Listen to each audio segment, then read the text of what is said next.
Hi, this is Bill Evans, Minister of Propaganda for the L2P network, and we are here today to take a look at the SKB Series 5 pedal board. We are here with Travis Doring, sorry.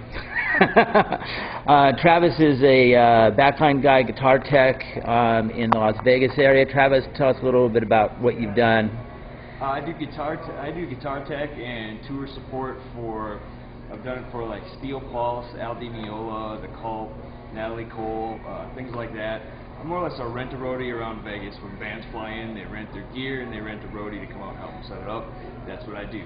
And Travis is being a little humble. He's basically the guitar tech to the stars, we call him. All right, so let's take a look at the SKB board. SKB has done several pedal boards like this in the past. I have one at home that's a soft-sided case. This one you can see is all hard shell. Opens up very strong. I mean, you can jump up and down on the thing. It is. It's really solid compared to a lot of the stuff they've had in the past. It's been real flimsy in the center. One of the things that is very cool about it is they've put in little troughs, little cable troughs, so you don't have all this mess going on. We just plug this in real quick for an example and a test run to see how it felt. My boss Larry, the guy I work for, likes it a lot. He wants to get one himself. It's got a lot of features on it, though, that a lot of the former SKB stuff doesn't have. First being this cable tester right here. One of the most important things is good cables. A guitar player with a bad cable is an accident that's never going to get fixed. And this comes with it built in. He can test it right there and determine whether it's his power, his amp, the sound guy, etc., etc. If you're playing at home, baby's in bed, got to make noise, but the wife's on your case, right here. Stereo headphone amp. Headphone amp. There it is. And it also has multiple different power supply outputs for all the different pedals. Some pedals, like this older Tube Screamer, a lot of people will probably remember. Some people like to turn the voltage down on it, in which case you have this right here, which has variable polarity, positive and negative, and voltage attenuator. So you can turn the voltage down and make it work.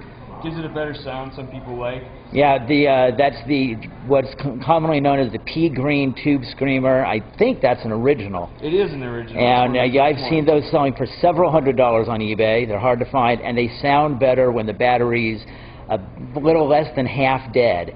And so this way you've got the battery a little less than half dead all the time, which is way cool. And it's also got variable polarity on all the power outputs. It has high power outputs, 24 and 18 volt. For example, we use this tube switcher to switch between a Vox AC30 and a Marshall JCM 2000 head. That takes 8 to 20 volts. I like to run it at 18 volts. That's way it's good and solid. And this has the higher power output. And then moving along, the effects section, input section, more or less gain structure section of the pedal board. It's made it very user-friendly for people that aren't quite so technical savvy. For example, if your guitar input, it has an attenuator on that you can use, or you can use the bypass and plug in right here. And then it also has, for the real unsure of what's going on with the guitar amp kind of guitar player, it tells you right here exactly how to run your pedals from the effects send on the guitar head or amp itself to the pedals, back to the guitar head or the amp. And it has two of them, so you can run multiple amps, which is really cool. For the more tech savvy person, it's kind of an unnecessary feature. It more or less puts two more connections in the path of something that can go wrong. In the past, I've seen these come loose a lot, which causes problems. As long as you stay on top of your nuts, it should work out pretty well for you. But you could more or less eliminate these two connections that have possible error and go straight into the pedal itself. It accommodates everybody. It's kind of for people that aren't so tech savvy can use it, and it's really easy to use.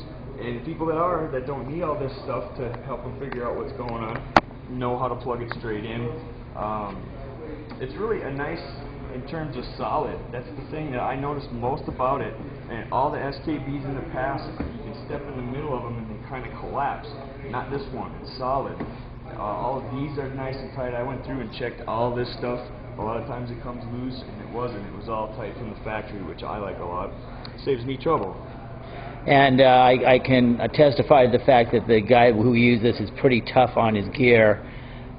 Stuff gets thrown in the truck. He's an animal. The wrench is about 220, and he's got feet about this big, and he wears boots about that big. And he stomps on this stuff. He beats on it. He has no mercy for his gear. And it was a good test run, and he liked it, and he decided he wants to get one. So it's got to work well for anybody. Great. I think that about covers it. The SKB Series 5 is available as we speak.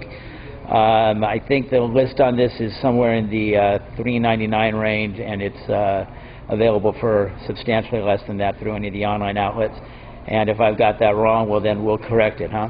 And here we go. Signing off. Say bye, Travis. Bye, you guys. Good luck.